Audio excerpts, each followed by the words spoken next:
అశ్వ సంవత్సరంలో కైలాస యాత్ర Shri Gayatri tours and travels 8977349696.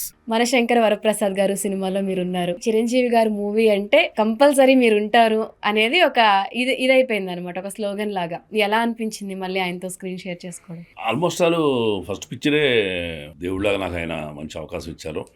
నిజంగా ఈ సినిమా జీవితానికి కారకులు చిరంజీవి గారే. చిన్న వేషం వలన ఏమి పక్కన ఒక్క ఫ్రేమ్లో కనిపించాలని అడిగితే ఆయన జీవితాన్ని ఇచ్చే ఒక మంచి వేషం ఖైదీ నెంబర్ 150లో నాకు ఇవ్వడం జరిగింది. ఆ రోజు కూడా అది చాలా మంచి అవకాశం, చాలా గొప్ప అవకాశం. ఎందుకంటే ఒక పెద్ద హీరో తోటి ఢీకొనే సన్నివేశంలో పాల్గొనడం అనేది, పైగా 500-600 మంది జూనియర్ ఆర్టిస్టుల మధ్య సోలో సీను, అంత గొప్ప ఎక్స్పోజర్ వచ్చే అవకాశం నాకు ఆ చిత్రం ద్వారా జరిగింది. అది పట్టుబట్టి చిరంజీవి గారు ఇవ్వటమే నా అదృష్టం. నాగ మహేష్ గారు చిరంజీవి గారి కాలర్ పట్టుకున్నారు. ఎందుకు పట్టుకున్నారు? ఆ సిచ్యువేషన్ ఏంటి? ఎందుకు కాలర్ పట్టుకున్నాడు? నాగమహేష్ పట్టుకోవాలా, ఇన్స్పెక్టర్ పట్టుకున్నాడు. అంటే ఆయన కలెక్టర్ ఆఫీస్లో డ్యూటీలో ఉన్న ఇన్స్పెక్టర్ నేను. ఆయనేమో కలెక్టర్ మెమో ఇవ్వటానికి ఊరి జనాలతో వస్తాడు అనమాట. అది అతను అడ్డగించి ఆ పని జరగకుండా చూసే బ్యాడ్ ఇన్స్పెక్టర్ క్యారెక్టర్ అది అట్లా అడ్డగించడం, మధ్య మాట పెరగటం, నేను కొంచెం దురుసుగా ప్రవర్తించడం జరుగుతుంది సీన్ ప్రకారం. అట్లా ఆ సీన్లో కాలర్ సీన్లో బ్యాడ్ ఇన్స్పెక్టర్గా.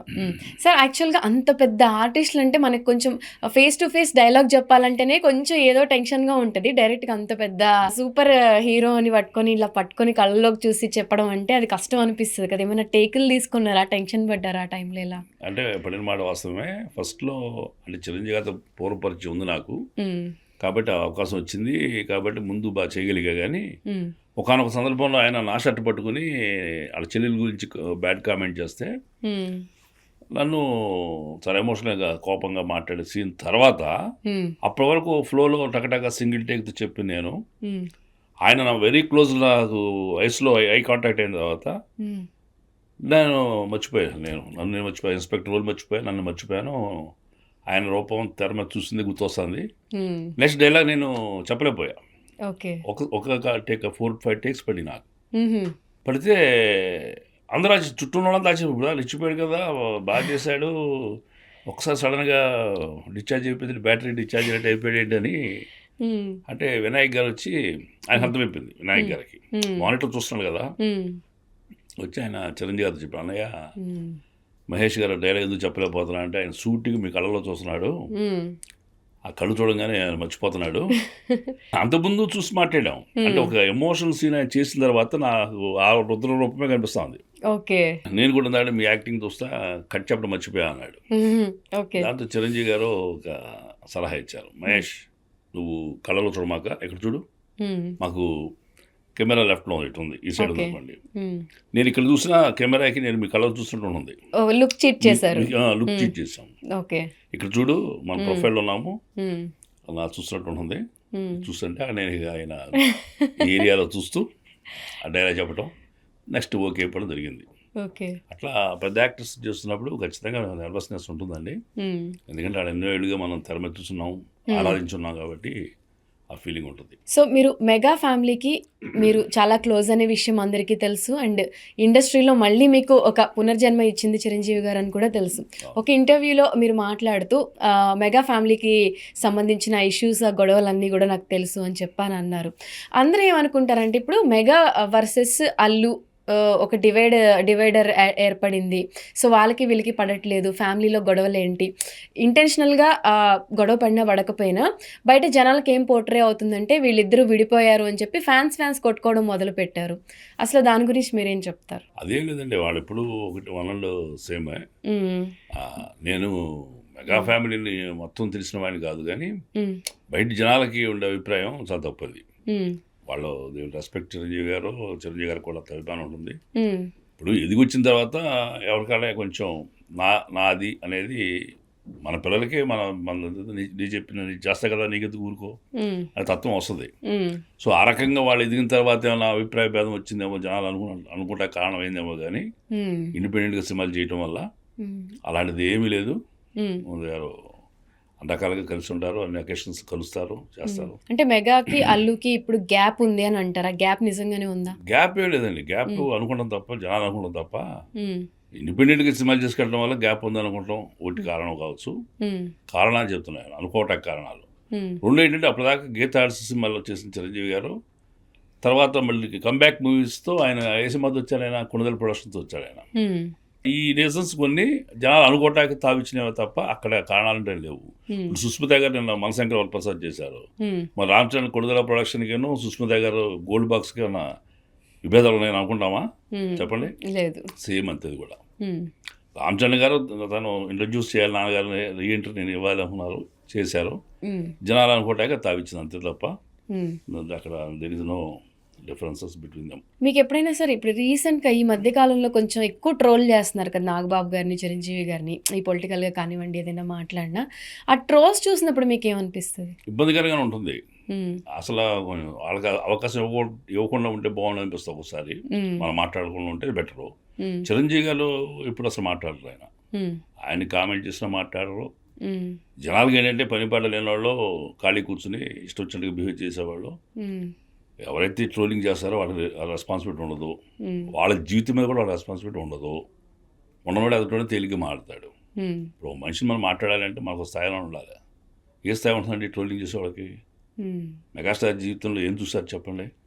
వాళ్ళకి పొద్దున్నేసి ఒక డబ్బులు చేయమనండి, క్రమశిక్షణగా ఉండమనండి.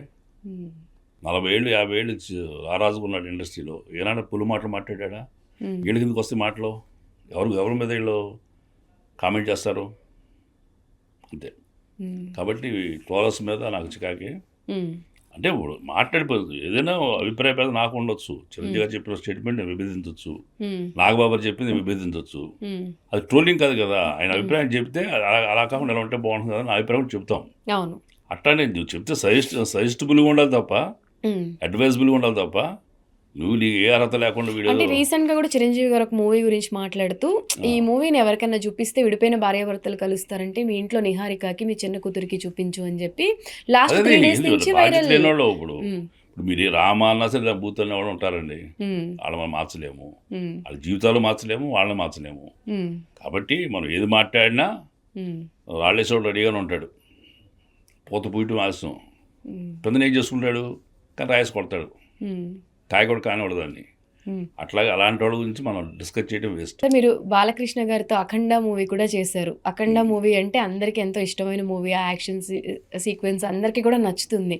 బాలకృష్ణ గారు అంటే కొంచెం కోపిస్టి, సినిమా సెట్లో అందరినీ కొట్టేస్తారు, ఇలాంటి అపోహలు ఉంటాయి. ఆయనతో మీరు యాక్ట్ చేశారు కాబట్టి ఆయన గురించి ఏం చెప్తారు? బాలకృష్ణ గారి గురించి ఉన్న అపోహే, అది అపోహగానే మనం ట్రీట్ చేయాలా.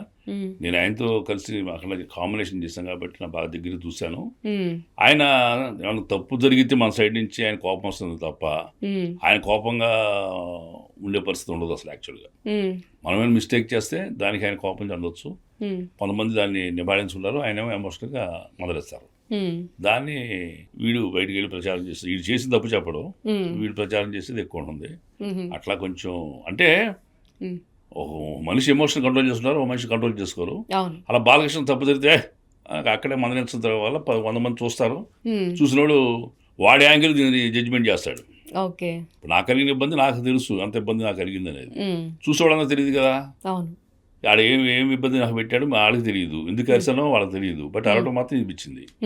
సో దాన్ని బట్టి వాడు ఇక కొత్త కథ రాస్తాడు, కొట్టేస్తారు, చేతులు రాస్తాడు ఇక అట్లా. కాబట్టి బాలకృష్ణ గారితో అదేమి ఉండదు, చాలా బోళ మనిషి అయినా చాలా సరదాగా ఉంటారు లొకేషన్లో. ఆయనతో మీకు ఏదైనా ఒక మంచి మెమరీ ఉందా సార్, ఏదైనా షేర్ చేసుకోవాలి అనుకునేది? మెమరీ అంటే యాక్చువల్గా అఖండ సినిమాలో ఆయనతో కాంబినేషన్ చేసింది జస్ట్ 4-5 డేసే. ఆమె ఇద్దరు కలిసి వర్క్ చేసింది 4 days 5 days మ్యాక్సిమం. అయితే ఆయన 1.5 year తర్వాత వీరసింహారెడ్డిలో నేను యాక్ట్ చేసాను సీన్లో. వీరసింహారెడ్డి సక్సెస్ మీట్లో నేను డాష్ మీద ఉన్నాను. నేను కొంచెం హైట్ ఉంటాను కాబట్టి కెమెరా కనిపించాలనే తాపత్రయం కూడా నాకు లేదు. బ్యాక్ నిలబడతా, వెనక నిలబడతా, కొన్ని షార్ట్ ఉన్న వాళ్ళు ముందు చూసి మనం అనుకుంటాం. అట్లా నేను నవీన్ గారు, మైత్రి మూవీస్ నవీన్ గారు మాట్లాడుతున్నాము. బాలకృష్ణ గారు ఏదో మాట్లాడతాడు చూసి, ఇదిగో అఖండలో పిండేశాడుగా మహేష్ రా ఇలా నిలబడ్డావు అని లాగటం అనేది చాలా ఆశ్చర్యం వేస్తుంది నాకు. ఓకే. 4 days పరిచయం అది. హ్మ్. ఆ తర్వాత ఎప్పుడు కావాలా, హ్మ్. ఎక్కడ కావాలా. హ్మ్. మళ్ళీ వీరసమారెడ్డి సినిమా ఫంక్షన్లో కలిసాం. హుహుహుహు. ఆ పేరు గుర్తుపెట్టుకుని ఆ సినిమా సరే అఖండలో చేశాడు మనోడు ఇట్లా అనొచ్చు. నాకు హ్మ్. అందరూ గుర్తురారు కదా, హ్మ్. ఎవరికి గుర్తుండవు. హ్మ్. అట్లా అంత పెద్ద బిజీ స్టార్కి మనం గుర్తుండడం అనేది పెద్ద ఆశ్చర్యం. హ్మ్. అలా పేరు పెట్టి పిలవడం కాకుండా సెకండ్ ఇచ్చి ముందు లాగటం, హ్మ్. తర్వాత ఒక మంచి అనుభూతి నాకు బాలయ్య బాబు తోటి. ఒక మంచి మెమరీ. మంచి మెమరీ, ఓకే. No doubt.